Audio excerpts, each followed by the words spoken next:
ना पिता को सत्य का भान है और ना ही पुत्रों को। पिता को ये नहीं पता कि वो अपने ही वंश को लील रहे हैं और पुत्रों को ये आभास नहीं है कि वो जिन पर बाण ताने खड़े हैं वो उनके ही पिता हैं।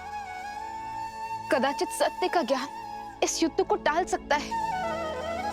कम से कम ये प्रयास तो कीजिए कि सत्य उन तक पहुंच सके।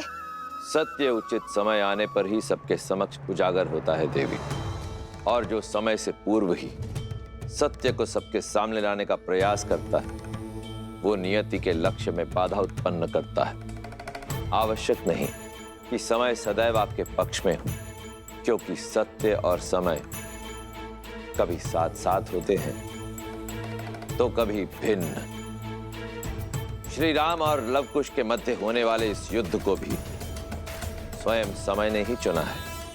स्वयं समय ने ही साक्षात नारायण को इस दुविधा में डाला है कि वो इस परीक्षा की घड़ी का सामना करे। ये द्वंद्व आने वाली पीढ़ियों को ये संदेश देगा कि परीक्षा की घड़ी आने पर, दुख की घड़ी आने पर उससे लड़ा नहीं जाता, उसे काटा जाता है। और सीता, उनका क्या महादेव?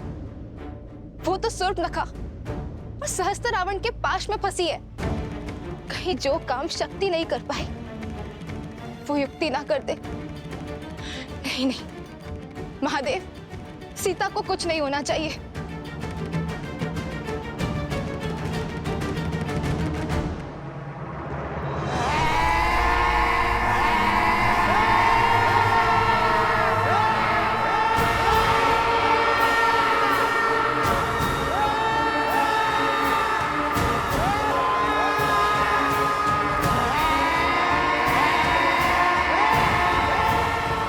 अरे, अभी से भयभीत हो गई तुम सीता।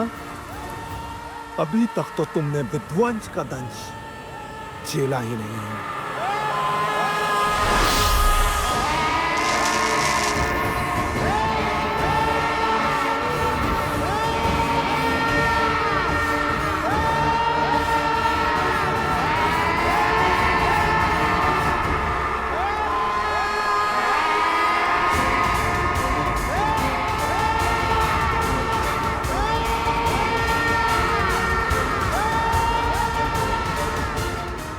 डालो बानासुर, अंत कर दो इस सीता का।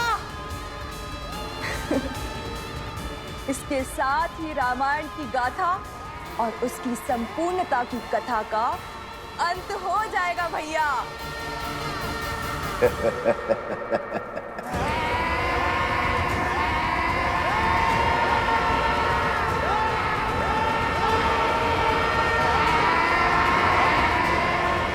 ये दीवारें तो मेरे समीप आ रही है।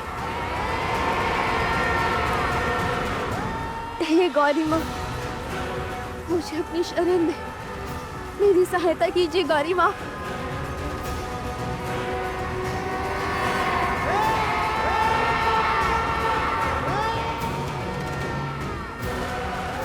रक्षा करे माँ गौरी, रक्षा करे।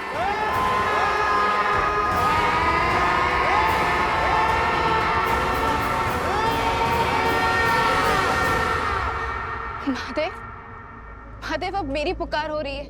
आप समय से विवश हैं और मैं भक्त की पुकार से। किंतु मैं क्या करूं? समय आ गया है देवी, जब आपको अपने समक्ष झांक कर देखना होगा, आत्मनिरीक्षण करना होगा। यही समय की मांग है, आपके लिए भी और देवी सीता के लिए भी। मैं कुछ समझी नहीं। भूल रही हैं आप, गौरी का एक दूसरा रूप भी है, जिससे साक्षात काल, महाकाल दोनों भयभीत रहते हैं।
अम्मा, ये नहीं हो सकता,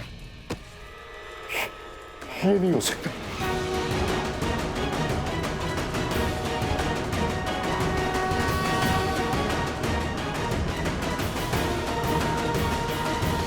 किस चिंता में पड़ गए आप भैया? क्या हो गया आपको? सीता के पीछे देखो, कौन है वो? कहीं कोई नहीं है भैया।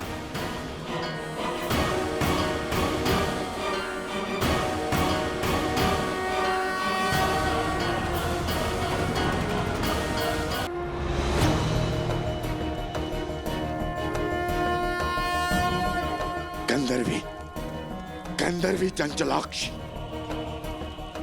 मर चुकी है वो। फिर यहाँ कैसे है? ये कैसी माया है?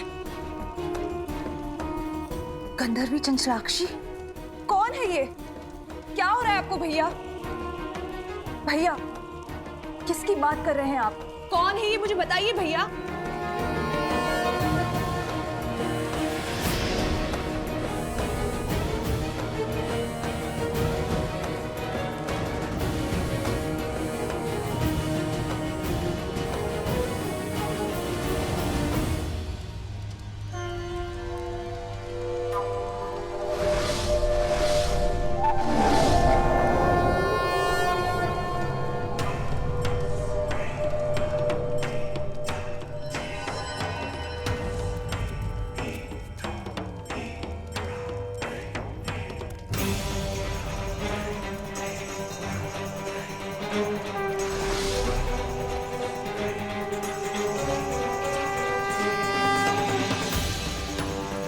असंभव,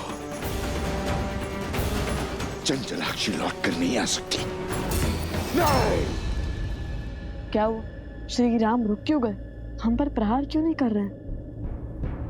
कदाचित वो हमारे प्रहार करने की प्रतीक्षा कर रहे होंगे। तो चलिए भैया, माता का नाम लेकर भौमास्त्र से युद्ध आरंभ करते हैं। भूमि देवी की शक्ति हमारे साथ होगी। सच और सोच का द्वंद्व अनोखा, राम विरुद्ध है राम के नंदन, मोड़ अनोखा आया है कैसा, युद्ध न जाए भौमास्त्र! पिता चाहे रघुकुल का मान, सूत चाहे सीता सम्मान। ये क्या कर बैठे लवकुश? भौमास्त्र की काट तो ब्रह्मशिरा अस्त्र है, और यदि प्रभु ने ब्रह्मशिरा का आवाहन किया तो लवकुश का ही नहीं, बहुत से जीवों का संहार होगा।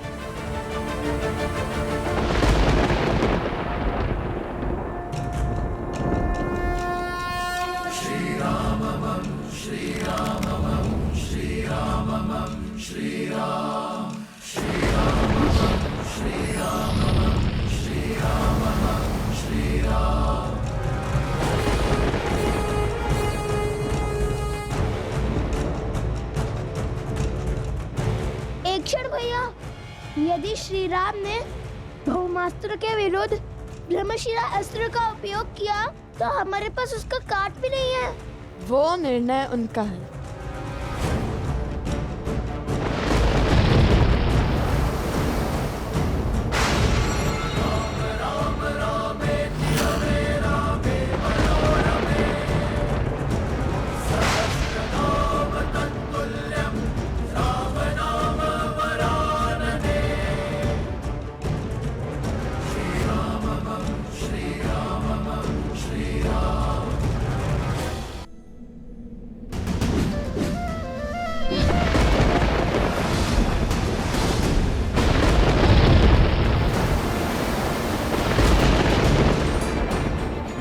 भौमास्त्र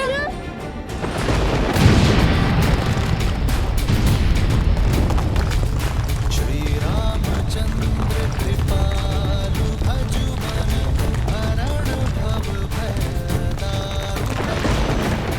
महाराज के आगे अस्त्र की शक्ति नहीं, धर्म की शक्ति चलती है। अस्त्र चाहे कोई भी हो, महाराज के तप और त्याग के कारण हर अस्त्र की शक्ति 100 गुना बढ़ जाती है।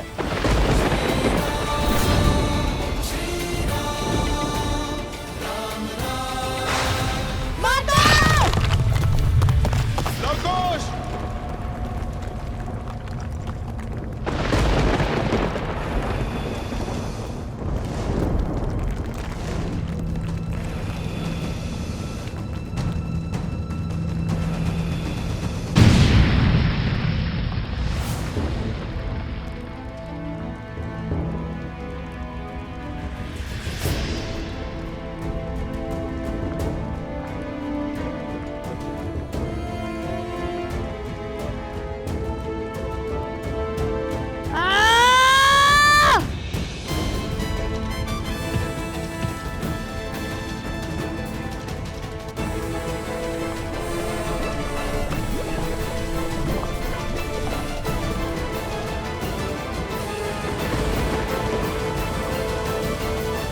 प्रभु आप रुक जाइए, मत कीजिए ये अनर्थ।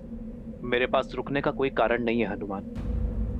ये दो बालक अयोध्या के मान सम्मान को ध्वस्त कर रहे हैं, रामराज्य के स्वप्न का संहार कर रहे हैं। प्रभु, मैं भगवान वाल्मीकि के वचन से बंधा हूं, इसीलिए मैं आपको सत्य नहीं बता सकता, किंतु मैं आपको अवश्य इतना कह सकता हूं, ये जो घट रहा है उचित नहीं है प्रभु।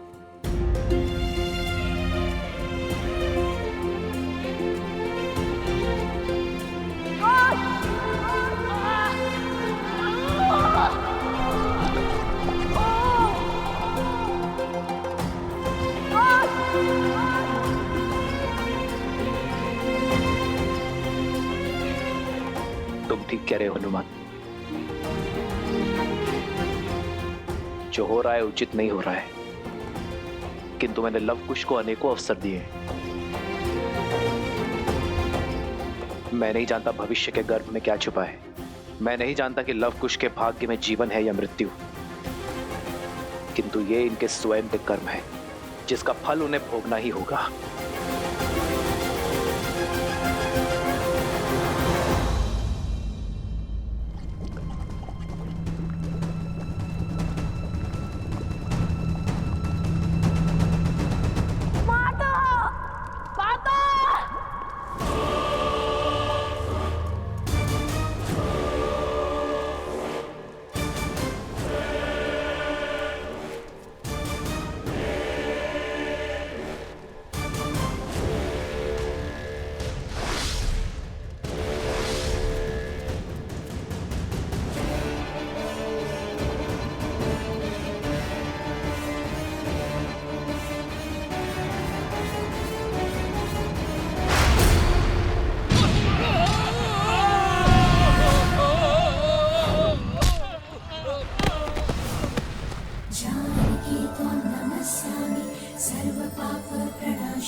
कुछ कीजिए भैया, अन्यथा हमारा एकमात्र सेवक भी स्वाहा हो जाएगा।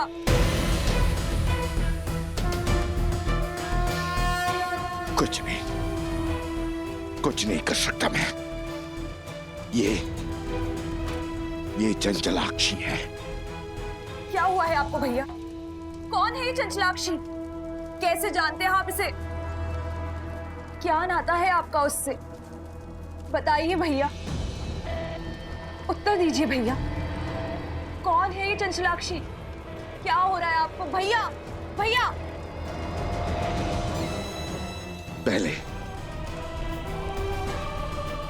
पहले बानासुर को बचाना होगा। यदि सीता को मेरा सत्य पता चला तो वो मेरी मृत्यु का भेद भी जान जाएगी।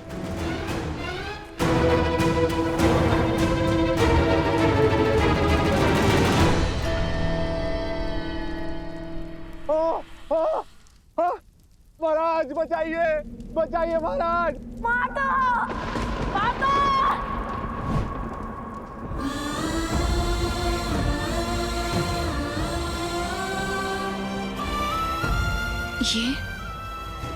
ये सब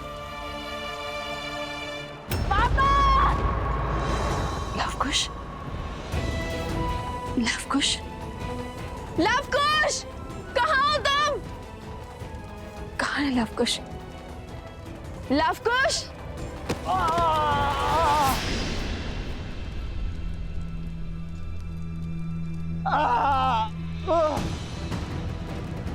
ये अवश्य इन असुरों की कोई माया थी।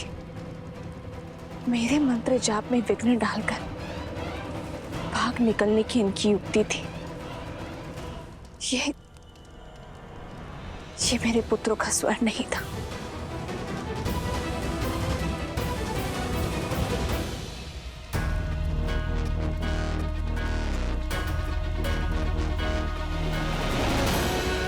रुक जाओ दुष्ट!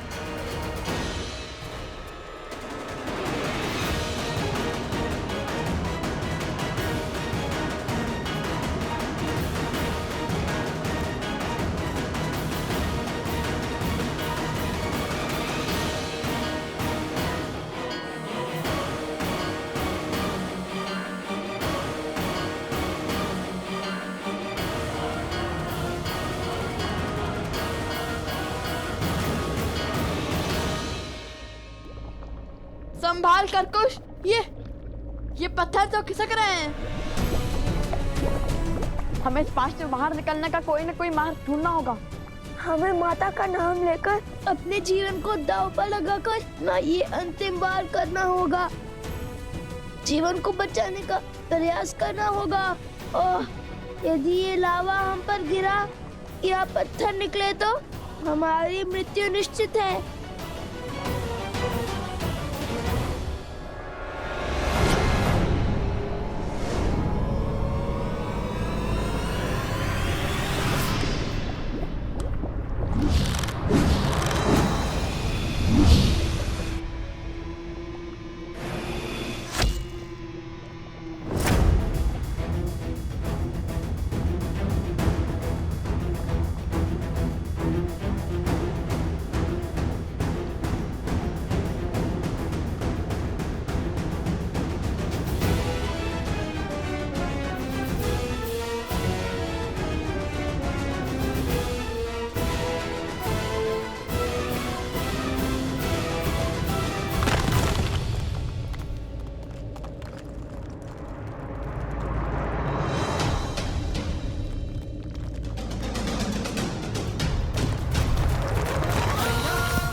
अद्भुत। मैं जानता था तुम दोनों अवश्य लौटोगे। तो बताओ, मृत्यु के इतना समीप जाने के बाद क्या इच्छा है तुम्हारी? क्या आप भी मुझसे युद्ध करोगे? क्या समर्पण करोगे?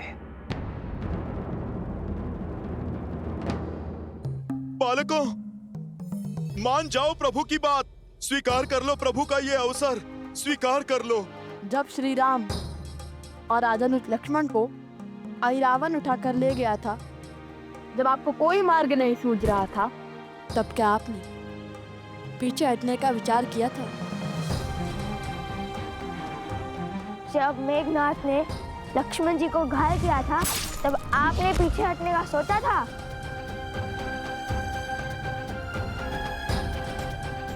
जिनके पास धर्म का साथ होता है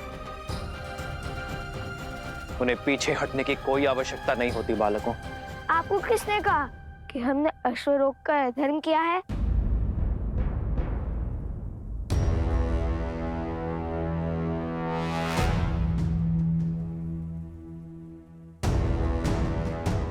ये अश्वमेध का अश्व है जो धर्मात्मा महाराज कौशल नरेश अयोध्यापति श्री राम की संपत्ति है और मर्यादा और धर्म की गति का प्रतीक है। जिसने भी इसे रोकने का साहस किया और अयोध्या की चतुरांगिनी सेना से युद्ध को आमंत्रण करेगा। हमने तो केवल ये चुनौती स्वीकारी है।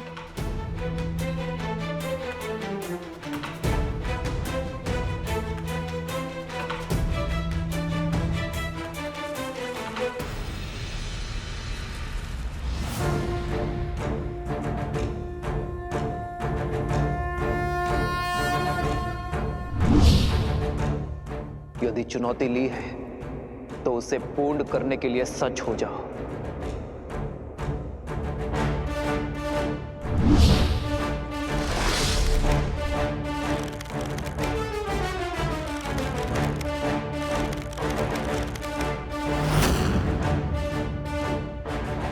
सावधान!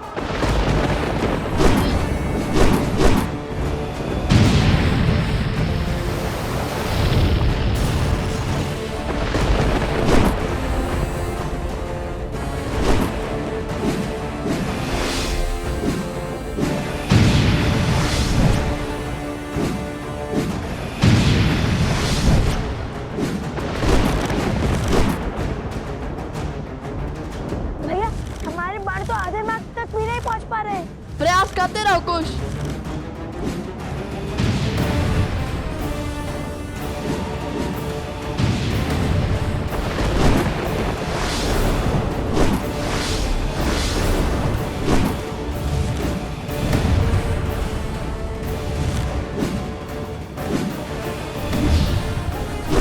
भैया उनके माथे पर तो श्वेत तक भी नहीं उभर रहे और यहाँ हम मन और संबल हारते जाते हैं।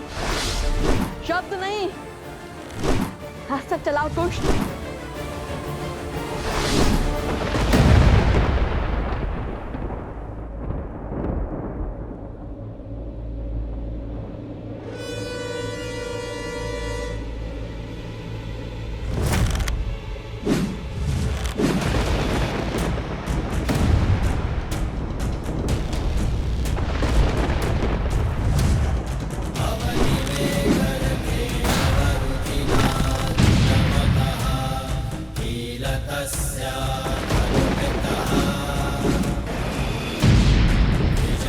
किशोर अवस्था में ये बालक श्री राम के सामने खड़े हैं। उन श्री राम के सामने जिनके आगे रावण और बाली जैसे महाबली नहीं टिक पाए। लगता है जैसे श्री राम के समक्ष साक्षात श्री राम खड़े हैं। ये विद्या के धनी अवश्य हैं, किंतु विद्या का उपयोग अधर्म के लिए कर रहे हैं। ये विद्या राष्ट्र की भलाई, देश के विकास के काम आनी चाहिए थी, किंतु उन्होंने बुराई का पथ चुना है और बुराई चाहे जितनी बलशाली हो अंत में हारती ही है।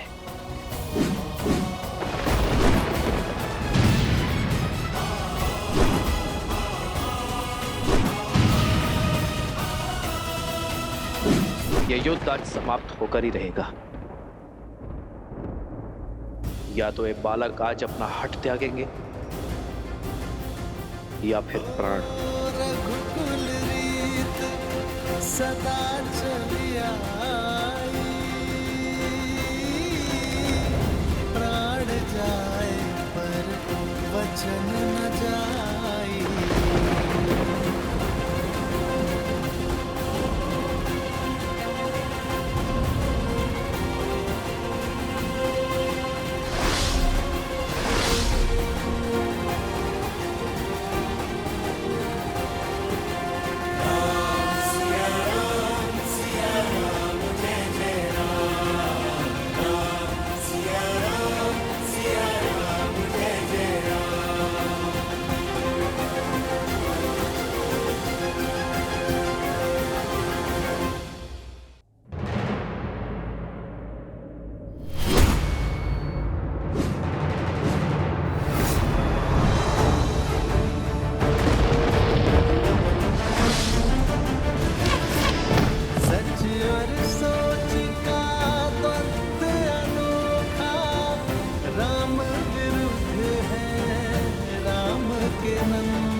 महादेव, इस महाविनाश को रोकने का आप मुझे मार्ग दिखाइए।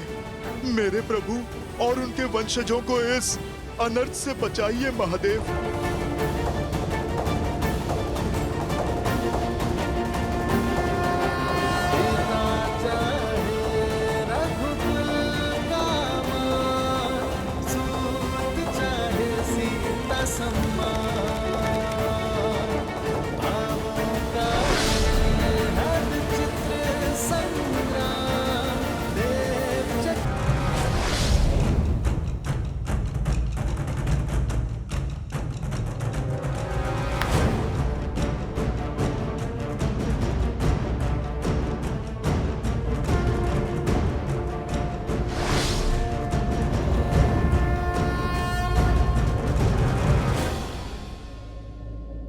लगता है भाग्य तुम्हारे साथ है बालकों, क्योंकि सूर्यास्त के पश्चात चलाया एक भी बाण रघुकुल में युद्ध नियम के विरुद्ध होता है। आज एक सूर्यवंशी के विरुद्ध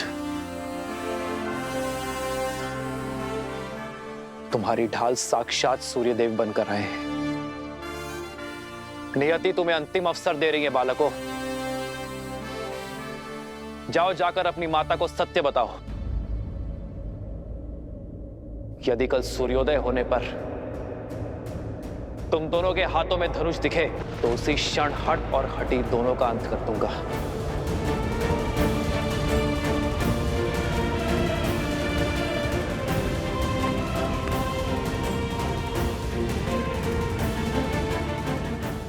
कल भोर होते ही अश्वमेध यज्ञ के अश्व और हनुमान को लेकर मैं अयोध्या के लिए निकल जाऊंगा।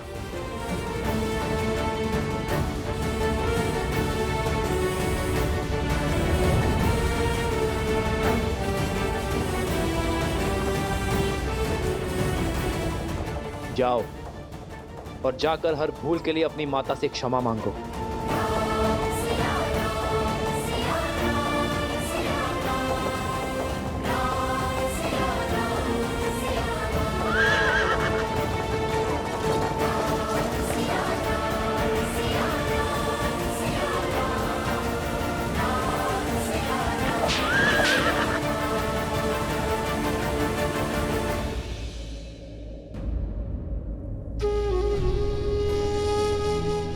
श्री रामचंद्र कृपालु भजमन, हरण भव भय दारुणम।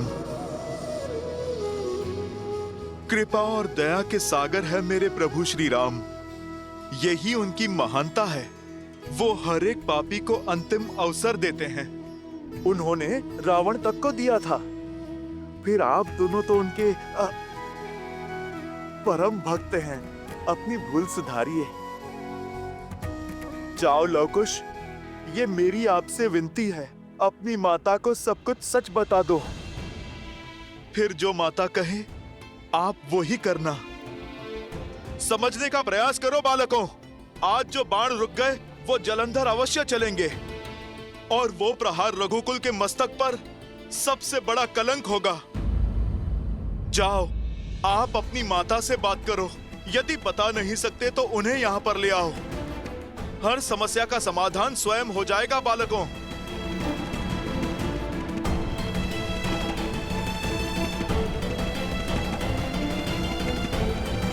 माया से आपने बानासुर को बचा लिया, परंतु आप स्वयं किस माया में फंसे जा रहे हैं भैया?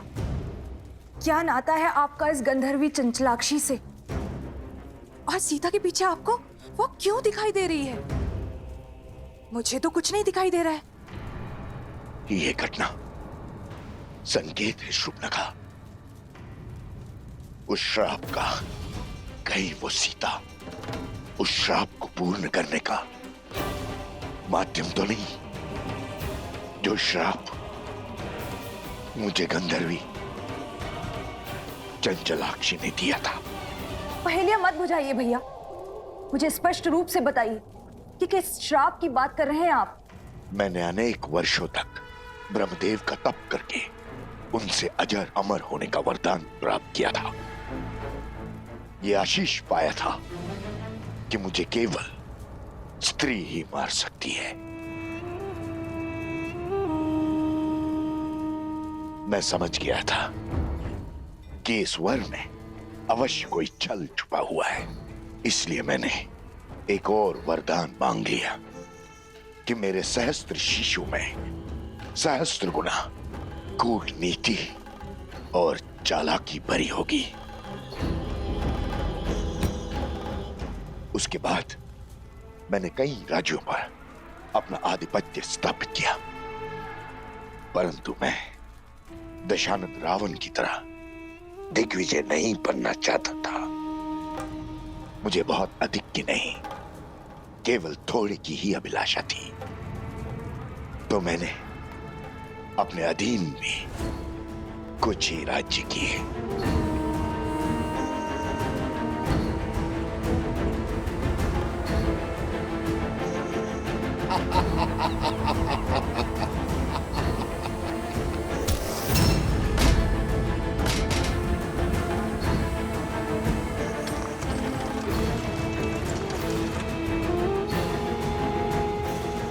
ये है हर किसी को अपने सामने झुकने पर विवश कर देने वाले सहस्त्र मुख।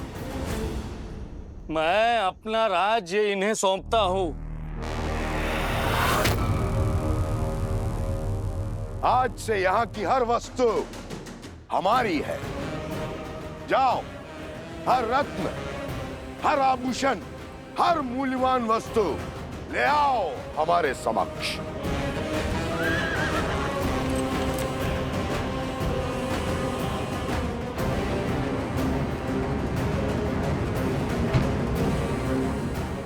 चलो सारथी।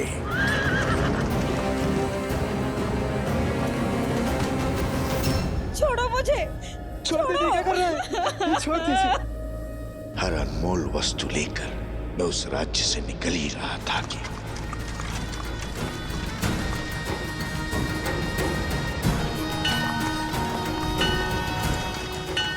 रुको सारथी।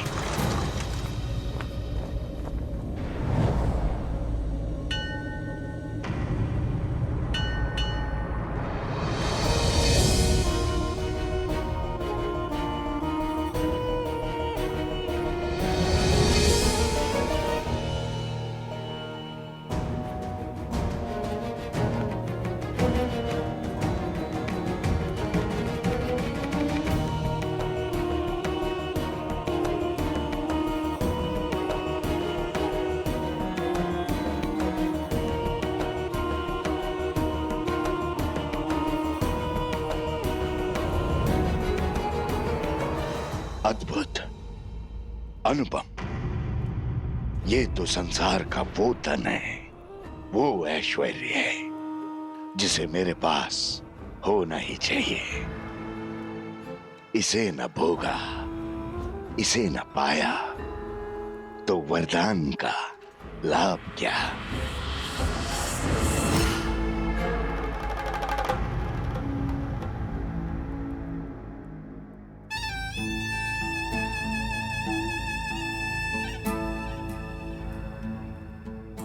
तप के लिए बहुत अनुचित स्थान चुना है सुंदरी। तुम्हारा तप और पूजा सफल हुई, अब कोई आवश्यकता नहीं। अब इस लक्ष्मी या किसी और देवी देवता की पूजा की। अब तुम मेरी हो।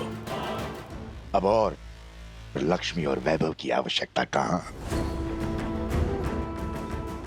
तुम्हें संसार का हर सुख दूंगा, मैं हर मनोकामना पूर्ण करूंगा।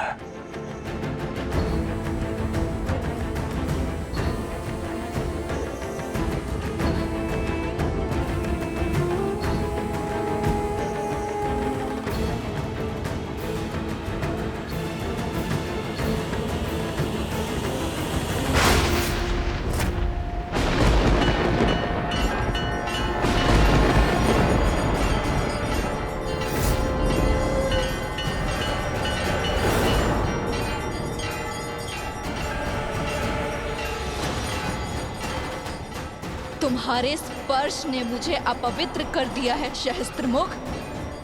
तुम्हारे मलिन मन का इस संसार में कोई स्थान नहीं। जिस शक्ति का तुमने अहंकार पाल रखा है वही तुम्हारे विनाश का कारण बनेगी।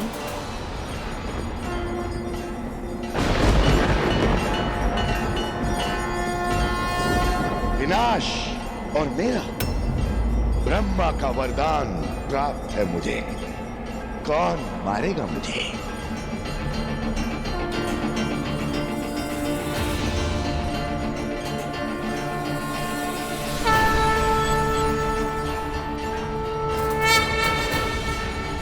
मैं गंधर्वी चंचलाक्षी, जिसके पावन तप को तुमने अपवित्र किया है, मैं तुम्हें श्राप देती हूँ। यदि मेरे माँ के प्रति भक्ति सच्ची है तो मुझे हर पुण्य मिल जाएगा, और जिस माँ लक्ष्मी की पूजा में तुमने विघ्न डाला है, एक दिन उन्हीं का रूप तुम्हारा अंत करेगा सहस्त्रमुख। उन्हीं के स्वरूप से तुम्हारा सर्वनाश होगा।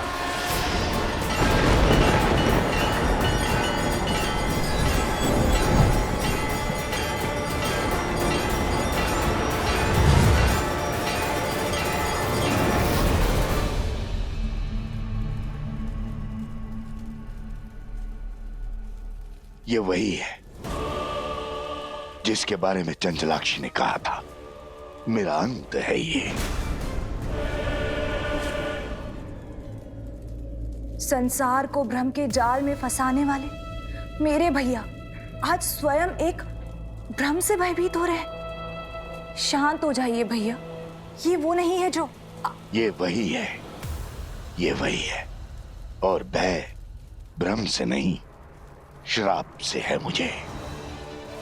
उसने कहा था कि लक्ष्मी धरती पे जन्म लेगी, और फिर वो लक्ष्मी में समा गई थी।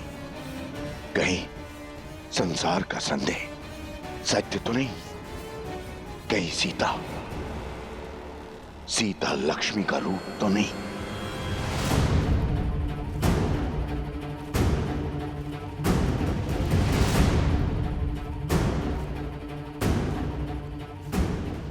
मुझे परिचय की क्या आवश्यकता है? पुराना शत्रु हूं तुम्हारा।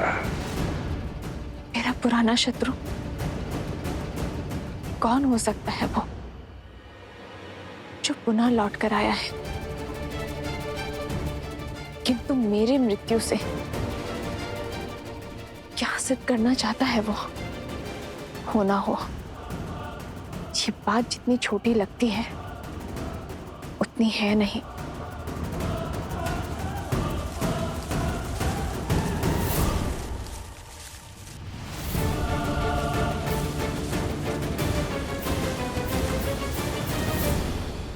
रावण के कानों में भी यही बात पड़ी थी ना।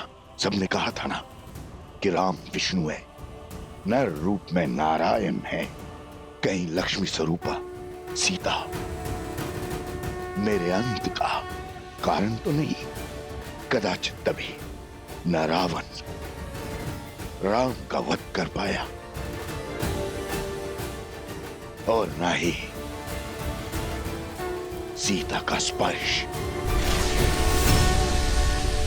भैया, बल के पर्याय सहस्त्रमुख रावण हैं आप।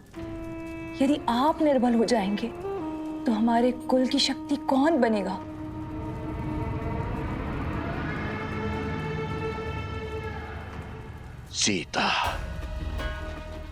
सीता के कारण पूरा राक्षस कुल समाप्त हो गया। सर्वशक्तिशाली दशानंद रावण मृत्यु को प्राप्त हो गया।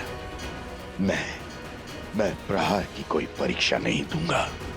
मैं लक्ष्मी के समक्ष नहीं जाऊंगा। नारायण, श्री लक्ष्मी, विष्णु, ये सब ढोंग है भैया। अरे जीवन भर वन में भटकने वाले देवता नहीं अभागे होते हैं। अभागे। जो बात संसार नहीं समझा वो आपको समझनी होगी भैया। मानना होगा कि वो सीता एक साधारण सी स्त्री है। आप स्वयं सोचिए भैया, क्या ईश्वर के अवतार को भी क्या इतनी सारी परीक्षाएं देनी पड़ती हैं? इतने दुखों को भोगना पड़ता है, इतना असहाय होना पड़ता है, विजोग का विष पीना पड़ता है। वो नारायण जो अपने बल से संसार को बदल दे, अपने सुदर्शन से हर पाप का संहार कर दे, क्या उसे 14 वर्ष का वनवास भुगतने की आवश्यकता है? राजपाट, सुख शांति, वैकुंठ छोड़कर दर दर भटकने की आवश्यकता है भैया?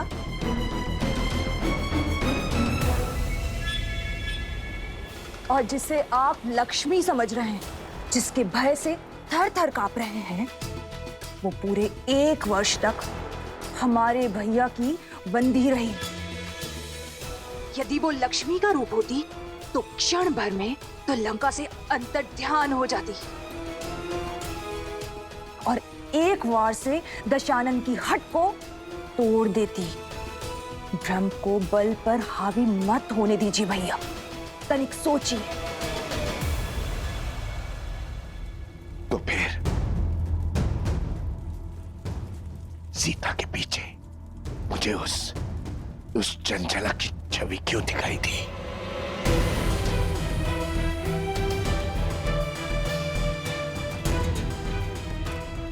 जब मन में संदेह होता है तो भूतकाल आंखों के सामने स्वरूप लेता है।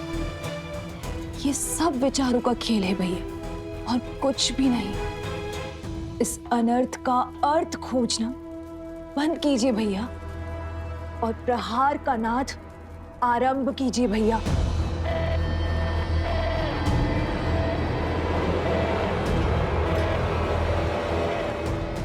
यदि विश्वास हो गया हो तो आगे बढ़े। हमारा अगला दांव शीघ्र, अति शीघ्र चलना होगा हमें भैया।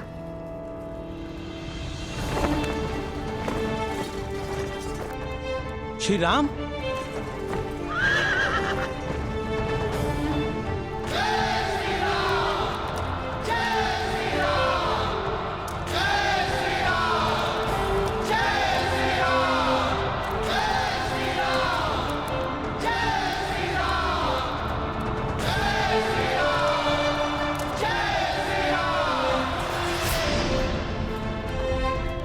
मैं आप सभी के भावों को समझता हूं, किंतु सर्वप्रथम मैं अपने भाइयों और मित्रों से मिलना चाहता हूं। कहां है वो?